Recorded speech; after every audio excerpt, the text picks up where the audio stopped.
అండి welcome to our channel Ramanasri Nellore. ఈ రోజు నేను మునగాకు కొన్ని ప్రయోగాలు చేస్తున్నాను చూడండి. మునగాకు తాలింపు చేస్తున్నానండి. నా స్టైల్లో నేను చేస్తాను. సరేనా అండి. ఈ మునగాకు ఎండాకాలంలో బాగా దొరుకుద్దండి. మీరు కూడా తెచ్చుకొని బాగా చేసుకోండి. ఇప్పుడు ఈ మునగాకుని మనము ఇలా బాగా నీళ్ళల్లో కడిగేసి కుక్కర్లో పెట్టుకోవాలండి. కుక్కర్లో పెట్టుకొని 2 విజిల్లు ఇస్తే సరిపోద్దండి. విడిగా అయితే ఎంతసేపు ఉడకబెడుతున్నా కూడా ముద్దలా అయిపోద్ది. సరేనా అండి. ఈ మునగాకుతో మనము పప్పు చేసుకోవచ్చండి. మునగాకు పప్పు, మునగాకు తాలింపు, మునగాకు పకోడీ. ఈ రోజు నేను పకోడా కూడా చేసి చూపిస్తానండి. సరేనా అండి. చూసారా ఈవెన్ గా ఇలా ఇప్పుడే ఎంత డస్ట్ వచ్చిందో చూసారు కదండి. నెక్స్ట్ మళ్ళీ ఇంకొకసారి వాష్ చేయాలండి. ఎప్పుడైనా ఇది డైరెక్ట్ చెట్టు మీద కోసుకొని వస్తారు కదండి. చూడండి దుమ్ము ధూళి అంతా ఉంటదండి. 2 సార్లు వాష్ చేసుకోండి. చూసారు కదండి. మనం ఆ వాటర్ లో కడిగి నాకు తీయబట్టి చూడు ఫ్రెష్ గా ఉన్నాయి వాటర్. అంతేనండి. ఈ ఆకుకూర మీరు వారానికి 2 టైం తినండి. ఒకవేళ కుదరలేదనుకో 1 టైం అన్నా చేసుకొని తినండి అండి. చాలా మంచిదండి. ఆరోగ్యానికి ఆరోగ్యం అండి. జుట్టు వాడదు. తర్వాత ఐరన్ కంటెంట్ ఎక్కువ ఉంటదండి.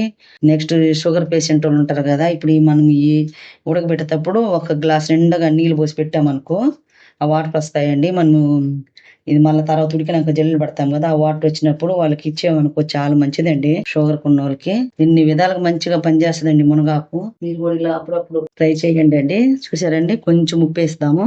ఎక్కువ వేయకూడదండి. నెక్స్ట్ పెసరపప్పు అండి. చూసారా ఏం నేను డైరెక్ట్ తీసుకున్నానండి. అండి ఈ వాటర్ ఎన్ని పోసేద్దాం. చూసారా కదా ఇలా. ఇప్పుడు మీరు ఆ వాటర్ తాగలేదనుకో పడేసేయండి. నష్టం ఏం లేదు. కాకపోతే ఆ పసరంతా పోద్దండి. చేదంతా ఉంటది కదా మునగాకు. ఆ చేదంతా పోద్ది. మీరు ఎక్కువ వాటర్ పోసి పెట్టుకోండి. పెట్టేస్తానండి. స్టవ్ మీద పెట్టేద్దాం. చూసారు కదండి. ఇలా విజిల్ పెట్టేసి ఒక 3 విజిల్స్ రానిద్దామండి. విజిల్ అంతా పోయింది. ఇప్పుడేమో చూడండి. మీరు ఇలా తాలింపు పెట్టుకోవాలనుకున్నప్పుడు పచ్చెనపప్పు కానీ పెసరపప్పు కానీ ఉంటే వేసుకోండి అండి. నేను ఎక్కువ వేయనులేండి. ఎందుకంటే మా వారికి పచ్చెనపప్పు పెసరపప్పు నచ్చదు. నాకేమో నచ్చుద్దండి. అందుకని కొంచెం వేసాను. లేకపోతే ఈవెన్గా ఎక్కువ వేసుకున్నాం అనుకో చాలా బాగుంటాయండి. చూసారు కదా ఇలా. ఇప్పుడు మనం పోపు తయారు చేసుకుందాం. ఇవన్నీ నీళ్ళన్నీ కారిపోతాయండి. చూసారు కదా ఈ వాటర్ అండి. ఈ వాటర్ మనం ఎవరైనా తాగొచ్చండి. ఇప్పుడు ముసలి వాళ్ళే ఉన్నారనుకో వాళ్ళకి సరిగా మోషన్ అయిపోదండి. మలబద్ధకం అల్లాడిపోతుంటారు. అప్పుడు డైలీ మనం ఒక 3 డేస్ ఎత్తి పెట్టేసి కొంచెం కొంచెం వాటర్ అన్నీ ఇచ్చామనుకో మంచిదండి మార్నింగ్. సరేనండి. ఇలానే మనం అన్ని చేసుకోవాలండి. సరేనా. ఈరోజు కొత్త కడాయిలండి. ఈ కడాయిలో మనం ఇప్పుడు ఆకుకూర తాలింపు పెడుతున్నాను. ఈ కడాయిలో మనము పకోడా చేద్దామండి. ఇది సన్ఫ్లవర్ ఆయిల్ అండి.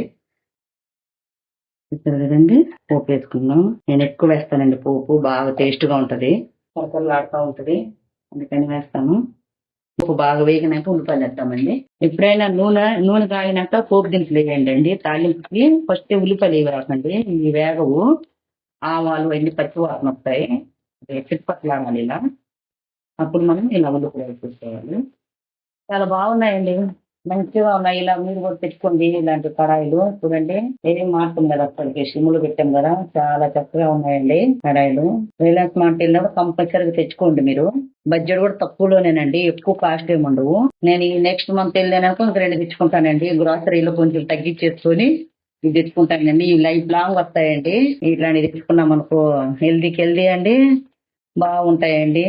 నీట్ గా ఉంటాయి. ఇలా మనం వంట చేసి పెట్టుకున్నాం అనుకో చక్కగా ఉంటాయండి. సరేనండి. నేను చేసుకున్నట్టు మీరు కూడా ఇట్లా తెచ్చుకొని ఇలా డబ్బులు కొన్ని సేవ్ చేసుకొని అది చేసుకోండి అండి. సరేనండి. ఇది బాగా ఎగిపోయాయండి. ఇప్పుడు ఈ మునగాకు మనం బ్రేక్ఫాస్ట్ లో మార్నింగ్ తినేయచ్చు. లేదా పప్పన్నంలో నంచుకోవచ్చు. జరగదండి. బాగా ఎగిపోయాయి. మునగాకండి మనం బ్రేక్ఫాస్ట్ లో తినొచ్చు. మా వారికి అనుకోండి మార్నింగ్ రాగి జావ చేస్తానండి. రాగి జావ చేసి ఒక గ్లాస్ ఇచ్చామనుకో గ్లాస్ అంటే పెద్ద గ్లాస్ నిండిస్తానండి. ఇచ్చేస్తే తాగేసి తింటాడండి. అంతేనండి. Morning tiffin. మధ్యాహ్నం ఒక పూటేనండి ఆయన లంచ్ చేసేది. కొంచెం రైసు కూర ఎక్కువ పెట్టుకొని తింటాడండి. ఇంక అంతేను. చూసారండి ఎంత బాగుందో చూడండి. ఇంక ఇది మనం డైరెక్ట్ అన్నంలో కలుపుకొని తినొచ్చండి. దీంట్లో కొంచెం కొబ్బరి కారం వేసేద్దామండి. చూసారు కదండి. కొబ్బరి కారం చూసారండి. ఇలా పట్టుకున్నా కూడా కావటం లేదండి. చాలా బాగుందండి. అసలు మిమ్మల్ని నచ్చినాయండి నాకు ఈ కడాయిలు. చూసారు కదా ఇలాంటి మీరు కూడా ఇలా ట్రై చేసుకోండి. వారంలో ఖచ్చితంగా ఒకసారైనా ఆకుకూర తెచ్చుకొని మునగాకు, చిగురాకు, మెంతి కూర అట్లా తెచ్చుకొని చేసుకోండి. చాలా బాగుంటుందండి. ఆరోగ్యానికి ఆరోగ్యం మంచిది, జుట్టు ఊడదండి. సరేనండి. సరే కదండి, ఇలా మీరు కూడా ట్రై చేయండి. మునగాకు చూడండి ఎంత అందంగా వస్తుందో. మునగాకు ఇలా కొబ్బరి కారం వేసుకొని, ఇంకా మీరు పచ్చి కొబ్బరి ఉందనుకో సన్న సన్న ముక్కలు కానీ, లేదంటే పచ్చి కొబ్బరి తురుము పట్టుకొని వేసుకున్నారనుకో చాలా టేస్ట్గా ఉంటుందండి. నేను ఎండు కొబ్బరిలో ఎండు కొబ్బరి కారం వేసాను కదండి, అందుకని పచ్చి కొబ్బరి వేయలేదు. మీరు వేసుకోవాలంటే వేసుకోండి. సరేనండి. ఈ వీడియో నచ్చితే మీకు లైక్ చేయండి, షేర్ చేయండి, సబ్స్క్రైబ్ చేసుకోండి. ఇంకా మంచి మంచి వీడియోలు పెడతాను. Okay, done.